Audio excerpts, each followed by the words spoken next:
Mr. Paul, who's chairman of the Monetary Policy Subcommittee. Thank you, Mr. Chairman. Let me just say a word about the deficit. The spending and the deficit was a concern of mine in the early 70s because I foresaw that after the breakdown of the Bretton Woods that we would have endless spending, endless deficits, endless financial bubbles, and we've had that. As to whether or not we have military Keynesianism, we do. And I reject that as well as I reject domestic monetary economic Keynesianism. And until we put the two together and reject them, we're going to continue with these problems. But the reason why I don't think it's a Federal Reserve job to lecture the Congress, even though I agree Congress is at fault. They spend too much money. And Congress at times will say the Fed's at fault. But you know, the Congress and the Fed are symbiotic. They have a symbiotic relationship because the Fed, the Congress spends, and they know there's a moral hazard involved here because they know that if interest rates goes up, the Fed accommodates them. So the Fed really facilitates this spending, and until we realize this, so I think the Fed is involved with our deficit and encourages as well as the Congress, but it is true. Congress's initial responsibility should be just cut the spending because this deficit is exploding, inflation is exploding, and interest rates are going to go up. So we're going to have one heck of a problem here in the near future. But I want to ask a question dealing with monetary policy because it used to be that was the key to this hearing. Today it's economic, management, central economic planning, and everything's up for grabs.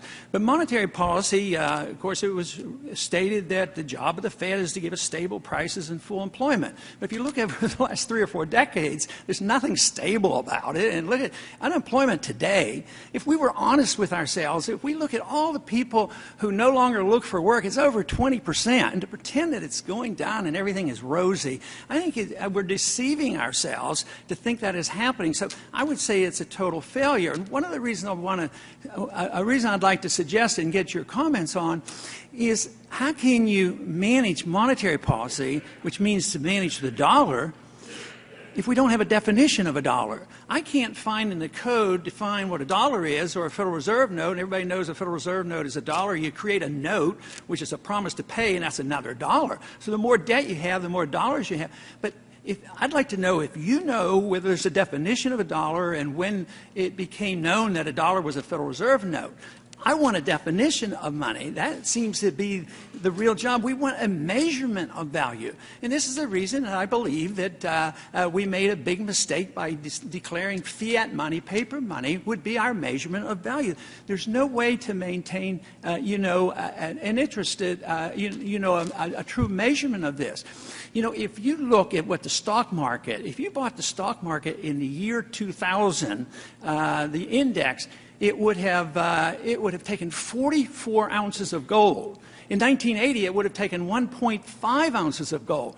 Today, it's back down to 8 ounces. So in true value, the stock market's in a crash. And you say, oh no, gold is not money. And you and I will have a disagreement on whether gold is money or not.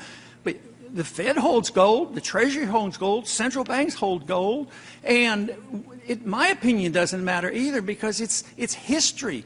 It's the marketplace. Gold is the true long-term measurement of value. So how can you run your operation and without a definition of the dollar? And what is your definition of a dollar? You raised some important points, Congressman. Our mandate is maximum employment and price stability. My definition of the dollar is what it can buy. Consumers don't want to buy gold. They want to buy food and gasoline and clothes and all the other things that are in the consumer basket. And it's the buying power of the dollar in terms of those goods and services that is what is important, and that's what I call price stability. The fact is that, after the 1970s, where you're correct, there was a lot of instability and inflation was very high. Since Chairman Volcker in the early 80s, and I know you have talked about your relationship with him, brought inflation down, that inflation in the United States has been low and stable, around 2% for some time. And in fact, it's been 2% over the last 5 years, despite everything else that's been going on. Moreover, in terms of the unemployment part of the mandate, it's certainly true unemployment is unsatisfactory now. My own view is that that's largely due to the financial crisis, which in turn had a lot to do with problems in both the private markets and in the supervisory and regulatory regime. But even but putting that aside, over the period last 25 years or so, the stability of unemployment has been much greater than it was in previous decades. So there has been improvement.